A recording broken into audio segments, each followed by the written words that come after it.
हम लोग पढ़ रहे हैं क्लास 10th एनसीईआरटी का साइंस, जो कि है चैप्टर नंबर 1 अध्याय 1 को हम लोग पढ़ रहे हैं, रासायनिक अभिक्रिया एवं समीकरण को पढ़ रहे हैं। हम लोगों ने रासायनिक अभिक्रिया के प्रकार को पढ़ा। पिछले क्लास में हमने देखा कि 5 अभिक्रियाओं को हम लोग पढ़ने जा रहे हैं, ठीक है। इसमें पहला अभिक्रिया जो है हमने पढ़ा। आज हम लोग सेकेंड नंबर जो की है डिकम्पोजिशन रिएक्शन वियोजन अभिक्रिया को हम लोग पढ़ेंगे, अच्छे से पढ़ेंगे, इसके उदाहरण के साथ हम लोग समझने वाले हैं। और हम उम्मीद करते हैं कि पहला जो क्लास था संयोजन अभिक्रिया, संयोजन अभिक्रिया को आपने अच्छे से समझा होगा। अगर आपने अच्छे से समझा होगा तो हम उम्मीद करते हैं कि आपने शेयर भी किया होगा और भी स्टूडेंट्स को उसका जो है हेल्प हो सकता है, ठीक है। आप शेयर जरूर करिए, लाइक जरूर कीजिए, और साथ में अगर आपको समझ में कोई नहीं आता है, कुछ बातें नहीं आती है, तो कमेंट्स में जरूर लिख सकते हैं, मैं उसका जो है आपको आंसर करूंगा, ठीक है। तो चलिए आज के क्लास को हम आरंभ करते हैं, अच्छे से समझते हैं, जो कि है आज का वियोजन अभिक्रिया। उम्मीद करते हैं कि आप सभी कॉपी पेन लेके बैठे होंगे। तो चलिए वियोजन अभिक्रिया डिकम्पोजिशन रिएक्शन को हम लोग अच्छे से समझ रहे हैं। तो वियोजन अभिक्रिया क्या है? तो वियोजन अभिक्रियाएं की जो है परिभाषाएं को पहले हम लोग लिखेंगे, क्योंकि परिभाषाएं भी कितने बार एग्जाम में पूछ दिए जाते हैं। तो वियोजन अभिक्रिया की परिभाषा क्या है? तो चलिए लिखते हैं, हम लोग देखते हैं वियोजन अभिक्रिया की क्या परिभाषा है। तो वियोजन अभिक्रिया जो है हम सभी जानते हैं, क्या जानते हैं कि संयोजन अभिक्रिया का यह ठीक उल्टा होता है। इसमें लिखेंगे वे रासायनिक अभिक्रिया, वे रासायनिक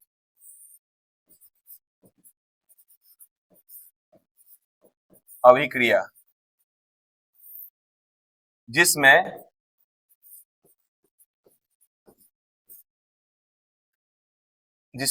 एकल अभिकारक, एकल अभिकारक, वे रासायनिक अभिक्रिया जिसमें एकल अभिकारक टूटकर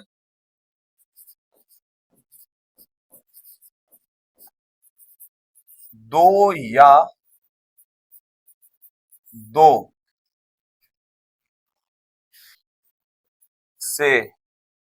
से अधिक नए उत्पाद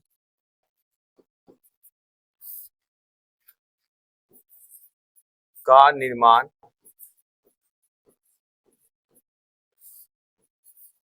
करते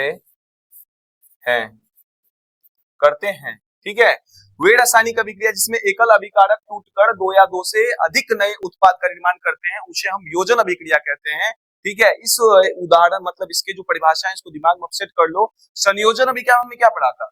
वे रासायनिक अभिक्रिया जिसमें दो या दो से अधिक अभिकारक मिलकर के एकल उत्पाद का निर्माण करते हैं, है कि नहीं? दो या दो से अधिक अभिकारक मिलकर के एकल उत्पाद का निर्माण करते हैं, संयोजन अभिक्रिया है। इसमें क्या होता है? एकल अभिकारक टूट करके दो या दो से अधिक उत्पाद का निर्माण करते हैं, ठीक है। यानी यहाँ पर आप इस चीज को अच्छे से समझ पाए होंगे। ये आप जान ही रहे हो, एकल अभिकारक टूट करके दो या दो से अधिक उत्पाद, यानी एकल अभिकारक को क्या करेंगे? तोड़ करके दो या दो से नए उत्पाद का निर्माण करेंगे, दो या दो से अधिक नए प्रोडक्ट का निर्माण करेंगे। तो आइए देखते हैं, ठीक है। तो इसके कुछ उदाहरण हैं जो कि एग्जाम में आते हैं। देखिए उदाहरण की अगर हम बात करें, इसकी उदाहरण की अगर हम बात करें तो उदाहरण जो है, देखिए उदाहरण नंबर 1,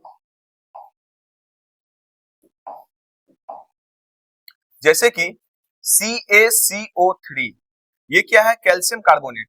जब कैल्शियम कार्बोनेट को हम लोग गर्म करते हैं 800 डिग्री सेल्सियस पर, ये देख रहे हो त्रिभुज जो मैंने दिया है ना, ये डेल्टा है। डेल्टा का मतलब है कि उस अभिक्रिया में क्या दिया गया है? ताप या उष्मा का प्रयोग किया गया है, ठीक है।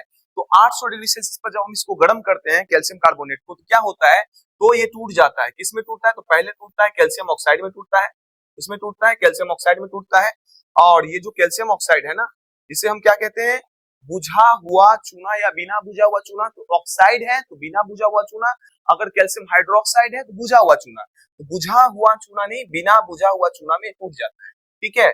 कैल्शियम ऑक्साइड में टूट जाता है और सॉलिड फॉर्म में टूटता है।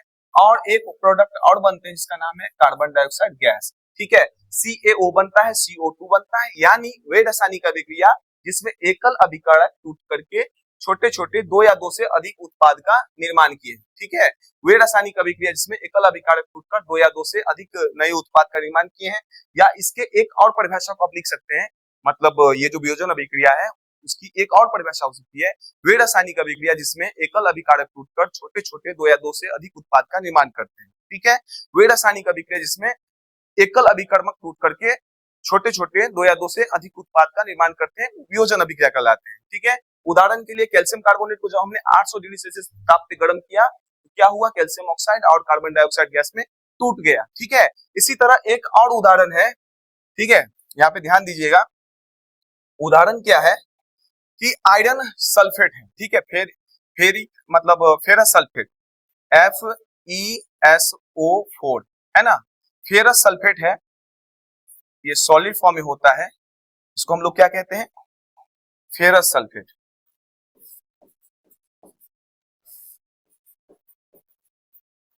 फेरस सल्फेट, फेरस सल्फेट को इसको और थोड़ा अच्छे से हम लिख दें, कलर चेंज करके, परिभाषा भी इसी कलर से हो गया, यहां ध्यान दीजिए, फेरस सल्फेट। फेरस सल्फेट को जब हम लोग नॉर्मल ताप देते हैं, क्या देते हैं, ज्यादा गर्म नहीं, हल्का टेम्परेचर चाहिए इसको, हल्का टेम्परेचर देते हैं तो क्या होता है, हल्का ताप या उष्मा देते हैं तो क्या होता है, ये टूटता है, किसमें टूटता है, तो Fe2O3 में टूटता है, Fe2O3 में टूटता है। इसे हम क्या कहते हैं, इसे हम कहते हैं फेरिक ऑक्साइड। क्या कहते हैं, फेरिक ऑक्साइड, फेरिक ऑक्साइड में टूट जाता है।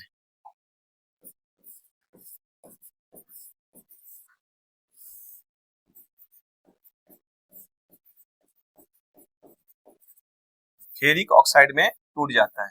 साथ में किस में टूटता है, SO2 में टूटता है, सल्फर डाइऑक्साइड गैस में टूटता है, और SO3 गैस में टूटता है, सल्फर ट्राई ऑक्साइड गैस में टूटता है। यानी sulphur dioxide, sulphur dioxide, sulphur dioxide और सल्फर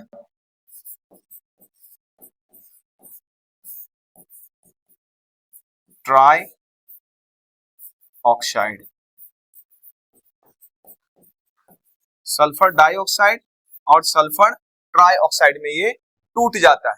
ठीक है, तो FeSO4 को जब हम लोग गर्म करते हैं तो Fe2O3 फेरिक ऑक्साइड में टूट जाता है, और फेरस सल्फेट को जब हम लोग गर्म करते हैं तो इसको क्या टूटता है, ये टूटता है फेरिक ऑक्साइड में, और सल्फर डाइऑक्साइड में टूटता है, सल्फर ट्राई ऑक्साइड में टूटता है। इस प्रकार से जब कोई रासायनिक अभिक्रिया में एकल अभिकर्मक टूट करके छोटे छोटे दो या दो से अधिक उत्पाद का निर्माण करते हैं तो वैसे रासायनिक अभिक्रिया को हम लोग क्या कहते हैं, वियोजन अभिक्रिया कहते हैं। तो आपको समझ में आया होगा। इस समीकरण को मैं और भी अच्छे से समझाता हूं, आपको ध्यान दीजिएगा क्योंकि ये इंपॉर्टेंट है। ठीक है, एग्जाम में आ जाता है। देखिए प्रायः जो होता है ना, देखिए FeSO4 की अगर बात करें, FeSO4 की अगर हम बात करें, ये क्या है, तो फेरस सल्फेट है। ठीक है, इसमें क्या होता है, 7H2O जल का अणु होता है, 7H2O जल का अणु होता है। ये जो 7H2O जल का अणु होता है ना, इस अणु कहते हैं क्रिस्टलन जल। क्रिस्टलन जल के कारण क्या होता है, फेरस सल्फेट का कलर कैसा होता है, हल्का हरा होता है। कैसा होता है, हल्का हरा होता है। इसका रंग कैसा होता है, याद रखना, हल्का हरा, क्योंकि इसमें 7 जल के अणु जुड़े होते हैं। हल्का लाइट ग्रीन होता है। ठीक है, जब इसको हम लोग क्या करते हैं, गर्म करते हैं, जब इसको हम लोग गर्म करते हैं क्या होता है, उष्मा देते हैं। ठीक है, जब इसको गर्म करते हैं क्या होता है, इसमें से जल के 7 अणु है ना, 7H2O क्या होते हैं, निकल जाते हैं, जल के 7 अणु निकल जाते हैं। प्लस क्या होता है, इसके में से FeSO4 भी अलग हो जाता है। FeSO4 में से जल के 7 अणु क्या हो जाता है, अलग हो जाता है। अब यहाँ पे क्या ध्यान रखना है आपको कि FeSO4 जो है इसका रंग कैसा है, हल्का हरा है। जब इसको गर्म किया तो इसमें से 7H2O निकल गया। ठीक है, साथ में FeSO4 भी अलग हो गया। तो 7H2O जो निकला है ना, और इसमें से जो FeSO4 में से जल का अणु निकला है, तो ये जो फेरस सल्फेट है इसका रंग कैसा हो जाता है, तो इसका रंग हो जाता है सफेद। कैसा हो जाता है, सफेद रंग का हो जाता है, ये सफेद रंग इसका हो जाता है। और क्या करते हैं हम लोग, फिर भी इसको गर्म करते हैं, फिर भी गर्म करते हैं तो अब ये क्या टूटेगा, तो अब ये इसमें टूट जाता है, इसमें टूट जाता है Fe2O3 में टूटता है, ठीक है, SO2 गैस में टूटता है और SO3 गैस में टूटता है, SO3 गैस में टूट जाता है, सल्फर डाइऑक्साइड में टूट जाता है, सल्फर ट्राइऑक्साइड में टूट जाता है और फेरिक ऑक्साइड में टूट जाता है, ठीक है, आयरन 3 ऑक्साइड में टूट जाता है। इसको आपको समझ के रखना है।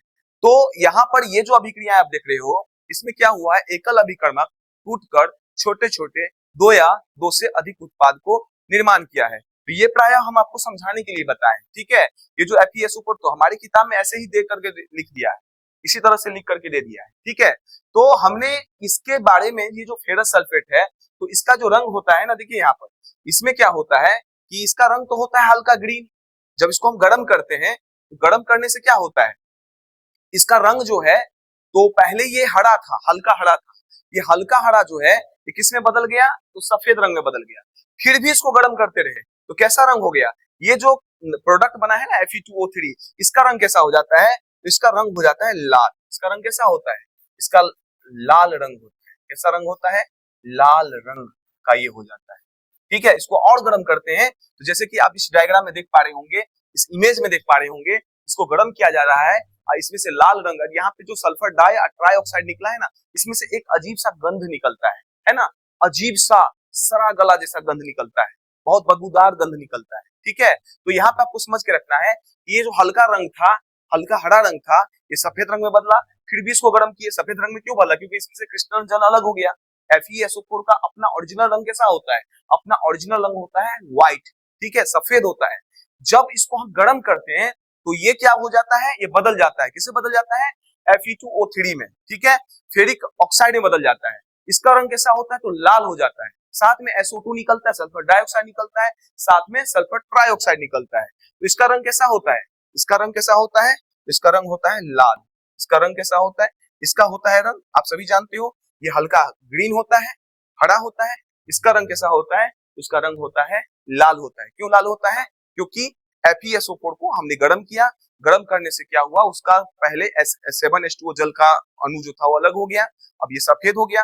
फिर भी गर्म किए, गर्म करते गए तो उसकी जो अवस्थाएं थी, जो कि FeSO4 वो टूट गया, Fe2O3 में टूट गया, साथ में सल्फर डाइऑक्साइड निकला, साथ में सल्फर ट्राइऑक्साइड निकला। अगर आप इसका स्क्रीनशॉट लेना चाहते हैं, जल्दी से इसका स्क्रीनशॉट ले लीजिए। इसके बाद एक और रिएक्शन है, उसको हम लोग समझते हैं। तो स्क्रीनशॉट अगर आप ले लिए होंगे तो चलिए आगे बढ़ते हैं हम लोग, और आगे बढ़ते हैं और देखते हैं, ठीक है। अब यहाँ पर देखिए, एक डिकम्पोजिशन रिएक्शन यानी वियोजन अभिक्रिया का एक और उदाहरण हमारे एनसीईआरटी में दे रखा है, ठीक है। ये सारे अभिक्रियाएं का जो उदाहरण है हमारे एनसीईआरटी में दे रखा है। PbNO3 का हॉल्टवाइज, PbNO3 का हॉल्टवाइज, ठीक है। लेड नाइट्रेट दे रखा है, लेड नाइट्रेट का चूर्ण होता है, ठीक है, ये सॉलिड चूर्ण होता है। जब इसको हम लोग गर्म करते हैं तो प्रायः ये टूट जाता है, किसमें टूट जाता है, तो लेड ऑक्साइड PbO में टूट जाता है, ठीक है, ये भी सॉलिड रूप होता है। साथ में NO2 में टूट जाता है, साथ में ऑक्सीजन में टूट जाता है। ये भी नाइट्रोजन गैस है कि नहीं, ये ऑक्सीजन गैस है, ये नाइट्रोजन है, ये ऑक्सीजन है, ठीक है। यहाँ पे आपको हम अच्छे समझा देते हैं, देखिए NO2 गैस है, साथ में ये ऑक्सीजन गैस है, ठीक है। तो PbO है, लेड ऑक्साइड है, नाइट्रोजन डाइऑक्साइड है, ऑक्सीजन गैस है। जब हम लेड नाइट्रेट को, है ना, मतलब PbNO3 का हॉल्टवाइज को गर्म करते हैं तो प्राय किस में टूट जाता है, लेड ऑक्साइड में टूट जाता है, साथ में नाइट्रोजन डाइऑक्साइड में टूट जाता है और ऑक्सीजन गैस में टूट जाता है। प्राय इसको संतुलित कर लेते हैं, ये संतुलित नहीं है। देखिए इसको संतुलित कैसे करेंगे, तो यहाँ पे आप देखिए, यहाँ पे आप 2 लगा दीजिए, और तो फिर यहाँ पे भी आपको 2 लगाना पड़ेगा, और यहाँ पर आपको 4 लगाना पड़ेगा। अब ये संतुलित है, लेकिन इस अभिक्रिया को हम लोग क्या कहते हैं, इस अभिक्रिया को भी हम वियोजन अभिक्रिया कहते हैं। एकल अभिकारक टूटकर छोटे छोटे 2 या 2 से अधिक उत्पाद बनाया है। लेकिन इस रासायनिक अभिक्रिया में क्या आपको ध्यान रखना है, इस रासायनिक अभिक्रिया में क्या होता है, जब हम लेड, है कि नहीं, मतलब PbNO3 लेड नाइट्रेट को गर्म करते हैं तो क्या होता है, इस अभिक्रिया को हम कैसे समझेंगे कि हमारा जो ये रासायनिक अभिक्रिया है, लेड नाइट्रेट टूट गया है, कैसे समझेंगे, तो जब लेड नाइट्रेट को हम डिकम्पोजिशन रिएक्शन कराएंगे, वियोजन अभिक्रिया करवाएंगे, तो क्या होगा कि इसमें से एक रंग, मतलब भूरे रंग का एक धुआं निकलेगा।